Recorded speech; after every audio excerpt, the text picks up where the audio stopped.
Normality doesn't exist before it's being observed or acknowledged. Normality or norm is a process. It's constantly in making, but on the other hand, it could be nothing or everything. It's paradoxical.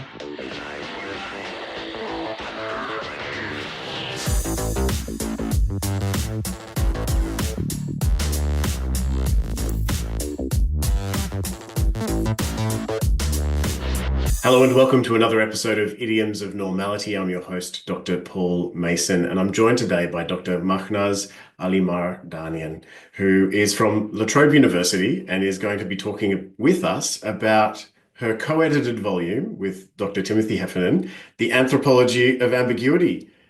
Thank you, There Dr. we go. Alimardanian. There it is, up on screen. Excellent. No Welcome to worries. the series. Thank you so much. Thanks for having me. And of Let course, me, our other contributors as well. Yeah, no, it's so good to be interviewing each of you for this wonderful edited volume. And tell me, what brought you to the topic of ambiguity? Firstly, my interest in performance studies, really back in time when I was doing theater.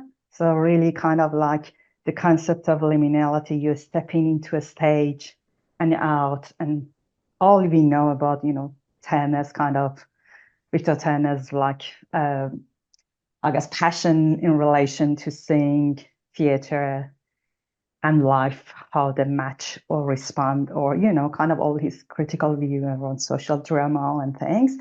So I first did performance studies, and that kind of like the concept of stepping into something that it's real, but it's not real and out. And that Interesting. circulation was really amazing to me. So that was kind of probably maybe the first glimpse or touch of the concept of ambiguity for me.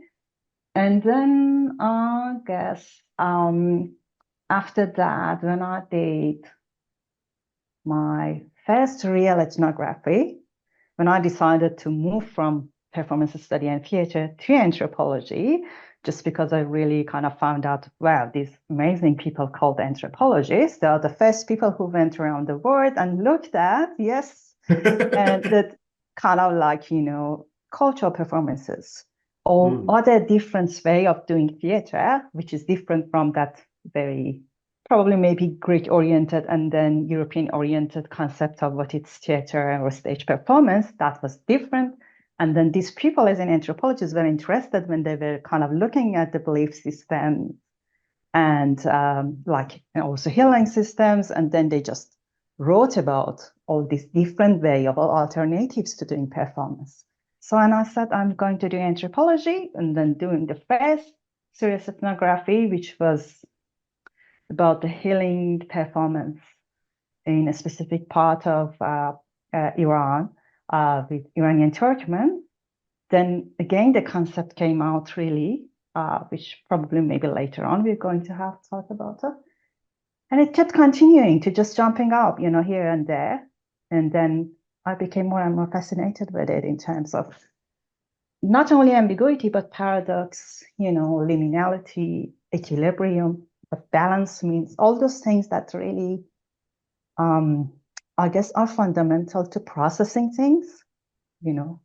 So glad I asked that question because often, particularly with academics, people like to pigeonhole us. You know, you are an anthropologist, you study this. And here you are, this anthropologist with a background in performance studies, in theatre studies, and your anthropology is informed by those experiences, but also in turn, your anthropology is informing the way in which you're studying them. This is Yeah. fascinating. So let me jump in with the question, because I'm sure we're going to cover so much territory here. What is normal? Again, good question. Your major question in this series of podcasts. Um, I would like to say normality or norm is a process. It's constantly in making, but on the other hand, it could be nothing or everything. It's paradoxical. Ooh, normality is paradoxical. Yes. Yes, in that Normality, sense of being, really, on one way, yeah. you can say anything or nothing can be labeled as normal. Mm. But on the other hand, it's also constantly in making.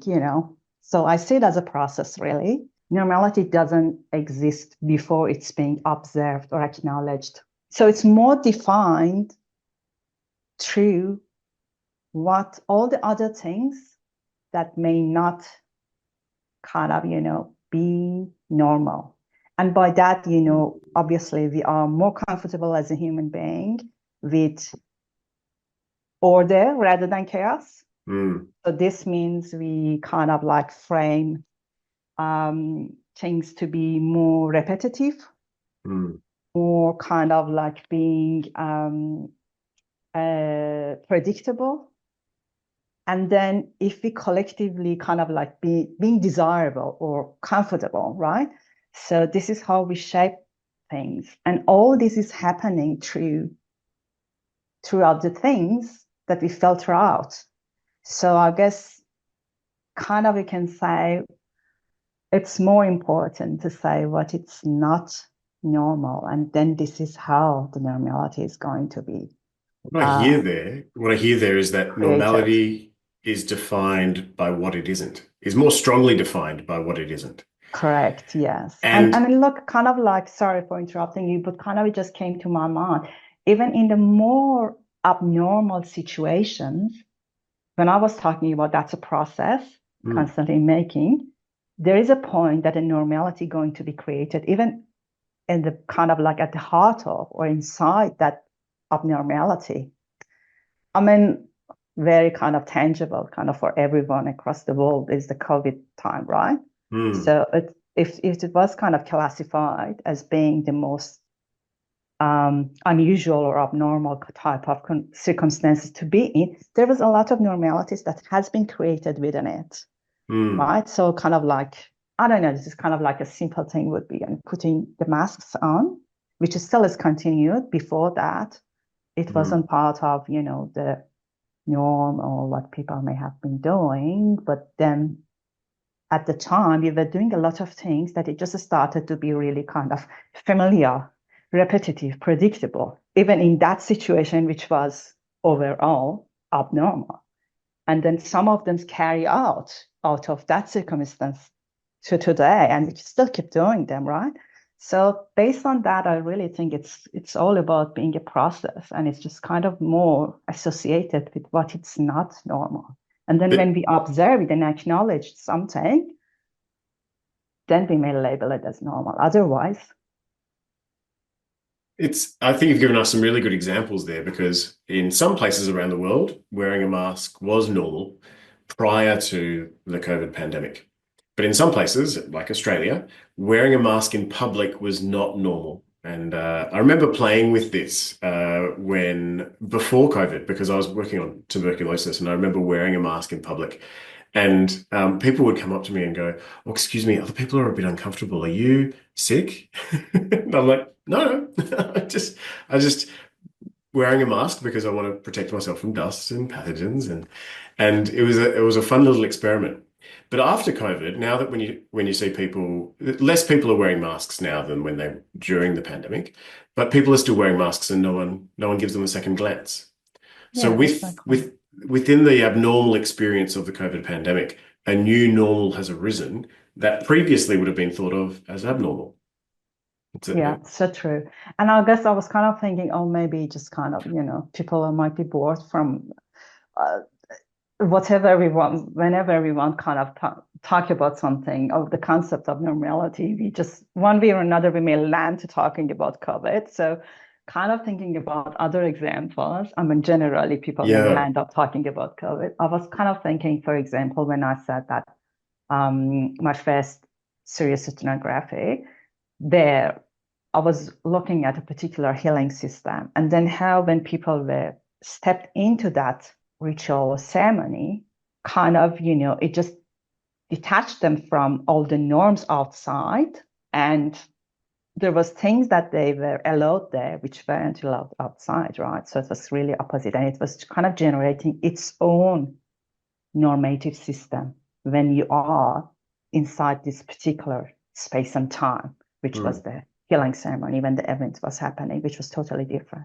Again, back to how it's really generated constantly and like a process. Would you feel comfortable talking us through the particular healing ceremony that you documented and really describing for us what that healing system is and how it took Yeah, place?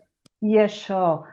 So I wrote about it in details and it was an article. Wrote that years after doing that research. And it was like really getting back because at that time I was looking at it from a performative point of view, in a sense, to understand how the ceremony is performed. Is it Not performed at home or in public or? good point. No, it's kind of like, so there are these healers, which is kind of, again, this is kind of like as any other, let's say, social or cultural phenomenon, is constantly changing. So I'm not across how things are at the moment, Okay. really. Yeah. But let's say freezing that time in a space back in time when I was there and I was observing. So there was kind of a different series of healing ceremonies, which people like if there is kind of any matters around their health, well-being, uh, but also really getting different type of advice. They may refer to different people. I mean, it could be really going and see a GP if they need. But on the other hand, different type of, ceremonies. One was kind of like, was performed by a person, which was generically or collectively, they were called as, known as those healers as porkhans. And for them, so it was kind of like, it's interesting. So kind of really trying to wrap it up. It's a type of, you can say, because it's originated from Central Asia, it has all what we as anthropologists refer to having this kind of shamanic features. Okay. Yeah, so it's kind of more around the concept of engaging with the other world. This is the world of the spiritual beings, spirits, and then kind of other healer kind of like negotiate with them to facilitate the health and well-being of the patient, or go to different kind of like the scenarios of the battlefield we know, and just kind of like the battling against malevolent spirits and things, which kind of be the good ones. So that's the concept of those principle like shamanic kind of healing concepts out there. And at the time, I was kind of really more interested to see how it's performed, right? The point was that how that ceremony was performed at the time didn't have the quality of how it has been performed back in time. And I was kind of later on when I was writing this article, I was kind of more focusing on that philosophical belief system behind it, which even though the ceremony wasn't similar to what it was before back in time, still was popular. And I was kind of like thinking how that's actually perception around the best performance is going to be carried out through these ceremonies. So helping people or people associate what is happening with what has been before in terms of, getting the best outcome out of it, or not trying, but kind of like connecting with it. So that past history was also important. And I'm mentioning that just because it's going to be linked to the idea that in this new chapter in the Anthropology of Ambiguity, I was referring as, kind of non-ontology and the concept of an otherwise or other words, either it's lost, forbidden, or kind of to some extent non-existent, is really fundamental to how we perceive our own world or our own way of living or understanding. Mm. So it's kind of like a linking between, and there is a linkage between all of them. So what we believe is forbidden or unreal is embedded in how we live our life. And we understand our life. Similar to when I was saying that normality doesn't exist, it's all about when we observe it or acknowledging it, and it's always through all the others that kind of like Mm. not normal. it's similar here in that sense, in terms of our understanding of our world or perception and understanding or sense making, literally. Yeah. It's just really so entangled with what we understand from kind of a word or collection of the words that it's kind of like not looking normal to us, are forbidden or lost, belonging to past, or kind of like, it's just kind of, it's a combination of a lot of things, like from taboos, personal phobias, fantasies, dreams, a lot. You mentioned that, normality, we might pursue normality because we're looking for stability or comfort. Is ambiguity, do people pursue ambiguity? Because personally, I don't associate stability and comfort with the idea of ambiguity, but maybe that's context. What is ambiguity on the flip side of that? So as you kind of, anyone who is going to have a look at this collection, the Anthropology of Ambiguity, may pick up, it's really a slippery kind of concept. It really depends. The threshold for ambiguity is different. The kind of tolerance for ambiguity could be different across, different circumstances and events. And then kind of, how the concept is going to be projected or represented is going to be different. It could be wrapped up in our life, fear, hope, hesitation. It could be projected in non-engagement or improvisation, oppositely. It's hard to pinpoint, but what it's at the heart of it, it's a source of life in a sense that it really creates this field of timelessness, openness, and plasticity, which are three concepts that kind of to some extent explode in this book. The circulation of, through that, the circulation of knowledge and experience take place. Through that, the circulation across certainty and uncertainty takes place, as well as, what I personally in my chapter refer to as an ontology and non-ontology. So, August, back to your question, it could be positive and negative. It could be constructive or deconstructive. People may utilize it. Yeah. People may take advantage of it. People may try to resolve it. It really depends. What I'm learning is that ambiguity is more than one thing. It can be desirable in one context, but undesirable in another. And I like the words threshold and tolerance that you use to describe our affinity or otherwise for ambiguity. Because when I think about ambiguity, I'm always thrown back to this time in my life when I was living in France, and I was living in a monastery in France, and I wanted to say to the other monks, I wasn't a monk, I'm going out with a friend. And in English, the word friend is ambiguous in terms of gender. So if I told my parents I'm going out with a friend, I'm not indicating whether I'm going out with a friend who is a boy or a girl.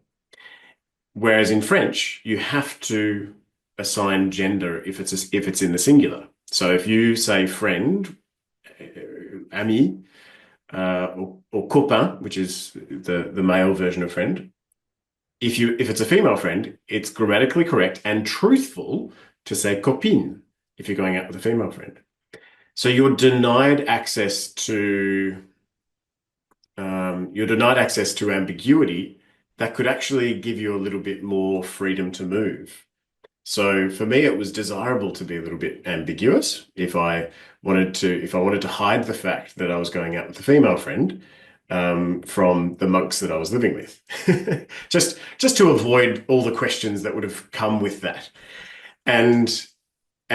But that's a very limited experience. So I think of ambiguity as sometimes you want to be ambiguous, sometimes you don't. And what you're talking about at a social and a cultural level is that there is a threshold at which ambiguity is constructed. There is a tolerance for how much ambiguity people will put up with. But you're also talking about the hopes and fears and the ways in which people might resolve ambiguity. Can you talk about a particular fieldwork experience which might illuminate? We play with it, don't we? With ambiguity. Yeah, it really, yeah.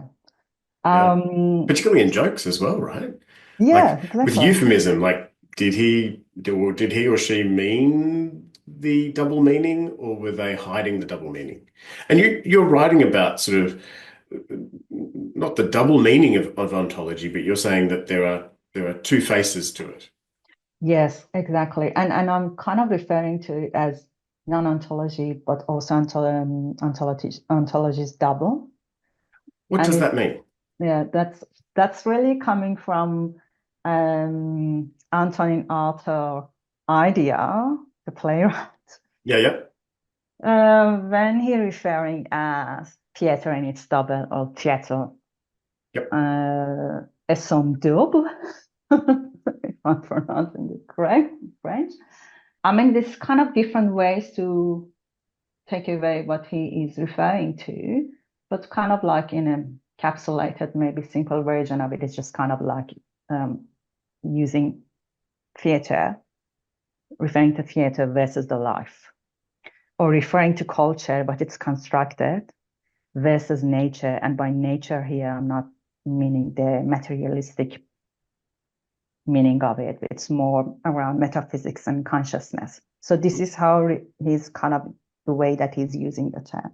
Yeah, so kind of like in that sense, for referring to ontology and non-ontology, also kind of somewhere refer to it as ontology's double. One can say that, you know, how back in time, well, Derrida talked about ontology, right? And then different anthropologists, people from different disciplines has their own takeaway of it. And for example, you know, in social psychology, they may refer to it as kind of like, you know, the concept of utopia or dystopia when they, you know, using that. I mean, it has been, the ontology has been used in different ways. But with non-ontology, I guess what I'm doing is just kind of trying to really expand that. It's beyond that. It's not about, so in that concept, it's more about a past or a way of understanding and interpreting things that still works as a shadow and covers our future, our present understanding, you know, when Derrida was using it in terms of, you know, the ideas of the past, or when they are in social psychology using it in terms of utopia or dystopia, and then kind of looking at it, how it just, we may define our presence based on those concepts. But for me, it was like, it's kind of really expanding beyond that necessarily, even though I'm using the term shadow sometimes, the ontologist shadows as well. But for using the shadow, you need to have something existing, and then there is its shadow, right, on the other side. Whereas with my idea around, and again, even though I'm sometimes using the concept of shadow, I just see that non-ontology being the fundamental one. And then our definition of ontology, sense making, and how we understand our world is really in relation to all other things, that it's not acceptable. It's kind of like impossible words, maybe, to just the way to simplify it. I So don't know, maybe I just kind of forgot your question and it just no, went. no, that's all right. I'm really intrigued by this because if epistemology is the way in which knowledge is constructed, my understanding of ontology, let me check in with you, is experience. It's the process of being, the process of experiencing the world.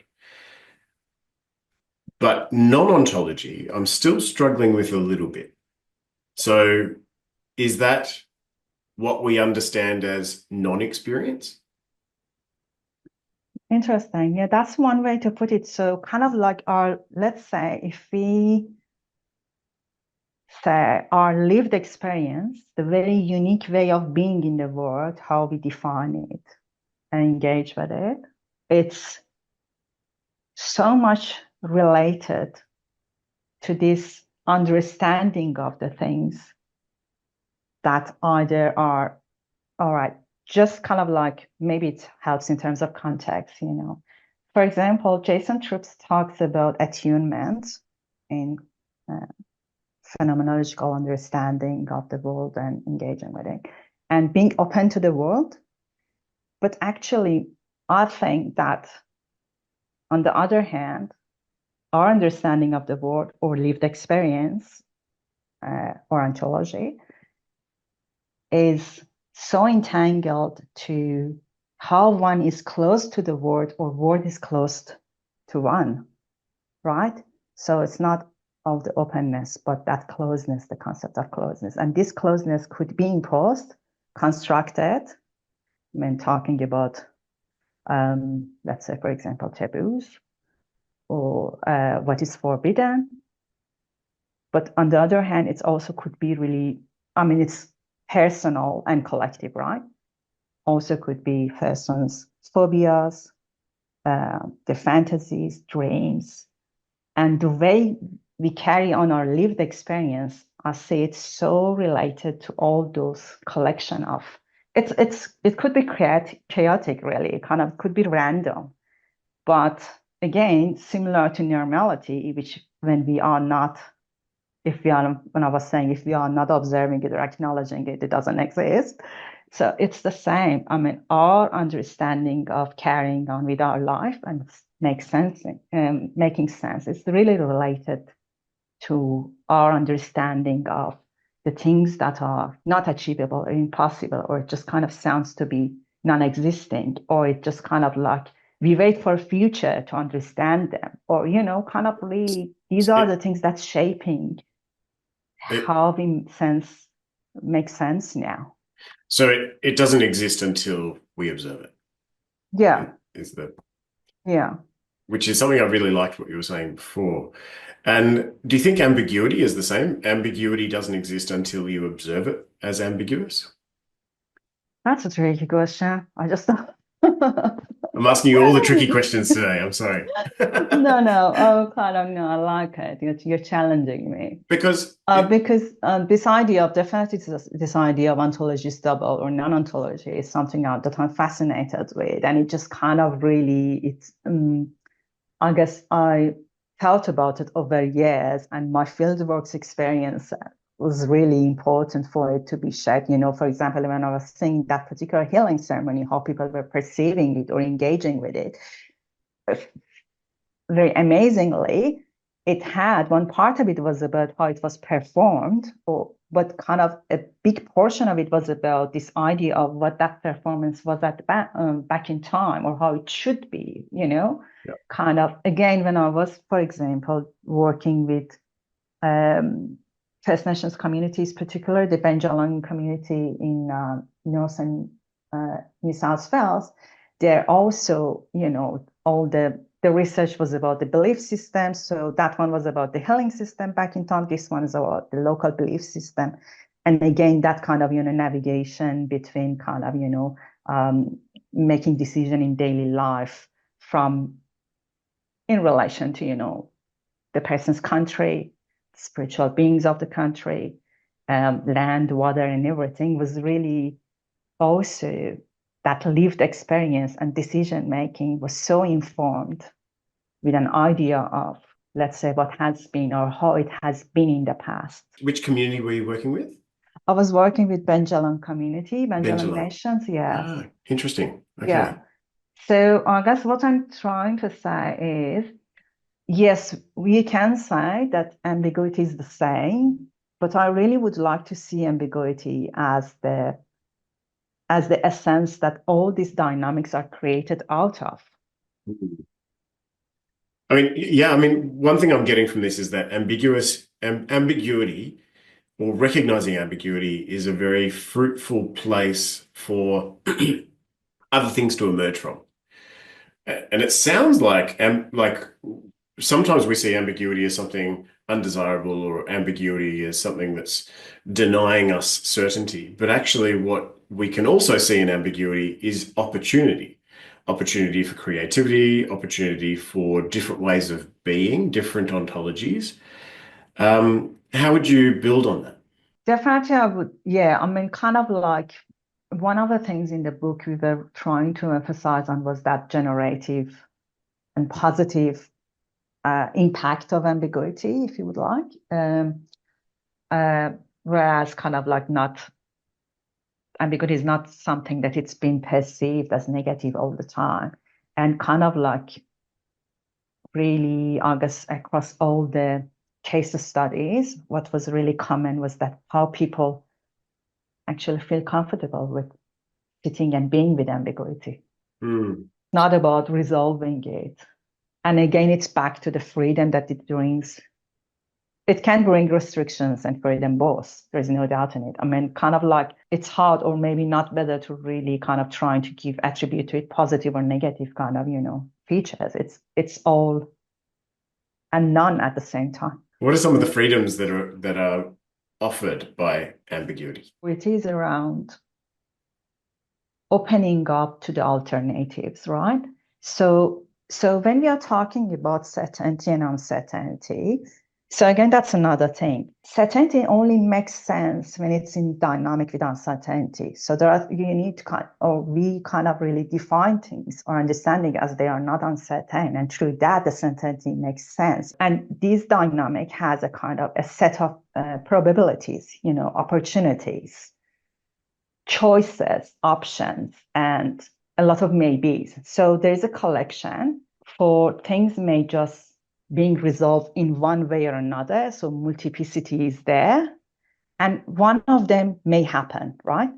And it's kind of like it all defines a dynamic between, all right, what it's certain and what's uncertain and what's the threshold for uncertainty and all those things. So the options exist, but they can be, all of them at the same time can be true and none of them can be true. For example, in the healing systems, people had these options.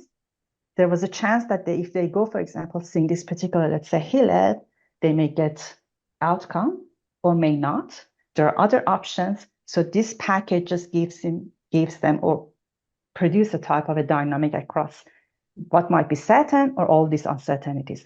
But actually, at the end, none of them may work or all of them may work for them, right? So it was that kind of like persistence and keep trying and hoping, which is kind of really tangible coming out of that ambiguity, which was kind of taking people to really try, examine different things. I mean, depending on what they were looking for, right? If there was kind of like a person was, for example, say, the type of the sickness or, or the type of the questions they had in mind, if they were going to see this person, this healer for advice or anything. Those alternative options and other worldviews to navigate in conjunction, in addition, or even in contrast with the local way of being or local belief systems. And kind of like being open to the idea that things may not be sorted out. Like, so for example, again, that was about belief system, engagement or interaction with the country, and then making decisions.